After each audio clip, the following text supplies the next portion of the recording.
এই দুটো টিকিটের ফ্লাইট 4 ঘন্টা পরে ছাড়বে। তুমি একজন অচেনা কাউকে খোঁজো যে তোমার সঙ্গে দারুণ একটা ভ্যাকেশনে যাবে। মানে এক্ষুনি? ও মাই গড! আমি একটা অদ্ভুত প্রশ্ন করব। তুমি কি আমার সাথে বালি যেতে পছন্দ করবে? ভাই একটু শোনো না, তুমি কি আমার সাথে বালি যাবে? আমার একজনকে চাই যে আমার সাথে বালি যাবে। ফ্লাইটের আর কয়েক ঘন্টা মাত্র বাকি আছে। আমার এখন তুমি কি টেস্ট আমার সাথে একটা ভ্যাকেশনে যাবে? তুমি কি আমার সাথে বালি যেতে পছন্দ করবে? আমি বলছি ক্লাস আছে। আমার হবে না। না।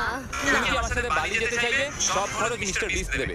দাঁড়াও, সত্যি? যদি তুমি মিস্টার বিস্টকে সাবস্ক্রাইব করে থাকো তো। ও সাবস্ক্রাইব করা আছে। তোমার পাসপোর্ট আছে তো? তুমি কি যাবে? চলো চলো তাড়াতাড়ি চলো। রেডি? একদম তৈরি। বালি দেখা হলো। তুমি মিথ্যে বলছো না, তুমি মিথ্যে বলছো। আমার জায়গাটা দারুণ লাগছে। সরে যাও। চলে এসো। এটা দারুণ ছিল। আমি খুবই এক্সাইটেড। ও মাই গড, এটা দারুণ। বেড়ে নেবে। এখান থেকে সানসেটটা কি দারুণ লাগছে দেখো। আমার তোমাকে একটা গিফট দিতে ইচ্ছা করলো। Thank you.